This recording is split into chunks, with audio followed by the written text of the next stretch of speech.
क्रांती news, आवाज सर्वसामान्यांचा। बळीराजाच्या हक्काचा लढा सुरूच राहील। शेतकऱ्यांची कर्जमाफी झालीच पाहिजे। माजी मंत्री बच्चू कडू। शेतकरी, भूमिहीन, शेतमजूर, दिव्यांग, मेंढपाळ, मच्छीमार यांच्या हक्कासाठी माझा लढा कायम सुरू राहणार आहे। बळीराजाच्या हक्काचा लढा मी वेळोवेळी लढत आलो आहे आणि यापुढेही तो लढत राहणार। शेतकऱ्यांची कर्जमाफी झालीच पाहिजे असे प्रतिपादन माजी मंत्री नामदार बच्चू कडू यांनी केले आहे।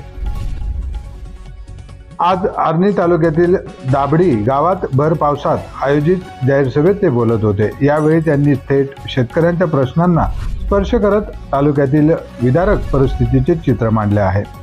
कडू पुढे म्हणाले की संपूर्ण आर्णी तालुक्यातील शेतकरी अस्मानी संकटांनी ग्रासले आहेत। नदीकाठी असणाऱ्या शेतकऱ्यांच्या शेकडो हेक्टरी शेतीखाली सोयाबीन पिकांचे प्रचंड नुकसान झाले आहे। हे मी आज स्वतः माझ्या डोळ्यांनी पाहिले आहे। तरी देखील शासनाने तातडीने शेतकऱ्यांच्या नुकसानीची दखल घेऊन त्यांना मदत करणे अत्यावश्यक आहे। यावेळी त्यांनी हेही नमूद केले की याच दाभडी गावातील ओंकारेश्वर मंदिर येथे काही काळापूर्वी पंतप्रधान नरेंद्र मोदींची सभा घेतली होती। आज त्याच गावातील शेतकरी बांधव संकटात आहेत, परंतु त्यांच्या मदतीसाठी कोणीही पुढे येत नाही, हे दुर्दैव आहे।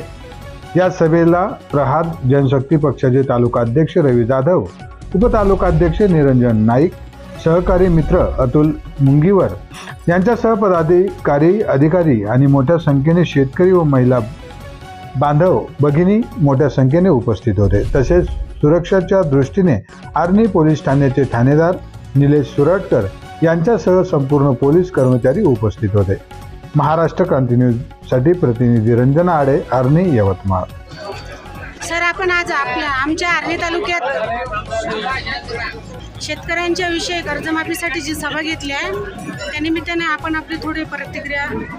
आम्ही सगळ्या महाराष्ट्रात 600 सभा घेतलेल्या आहेत। 600 सभा घेऊन सगळ्यांना 28 ऑक्टोबर उत्तरपुरी नागपूरला बोलावत आहोत।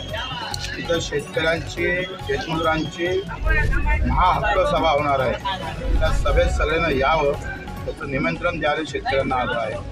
एकतर सोयाबीनचे भाव 3400 आहे, अजून सोयाबीन हातात आली नाही। 6000 भाव देणार होते, तुम्ही देणार का नाही देणार ते मुख्यमंत्र्यांनी सांगितलं। कर्जमुक्तीबाबत अजूनही मुख्यमंत्री पाहिजे तसं बोलत नाही। कापसाचं आयात शुल्क 11% आपण कमी केलं, त्याच्यामुळे माझ्या कापसाचे भाव पडणार। आज सगळ्या इकडे फिरतो आहे, प्रचंड पावसामुळं प्रचंड नुकसान झालेलं आहे। त्याचे पंचनामे नाही, त्यांना भरपाई भेटणार का नाही याच्याबाबत वाच्यता होत नाही। सर, शेतकऱ्यांना जर भरपाई मिळाली नाही तर आपण काय भूमिका घेसाल? 28 तारखेला करो या मरो।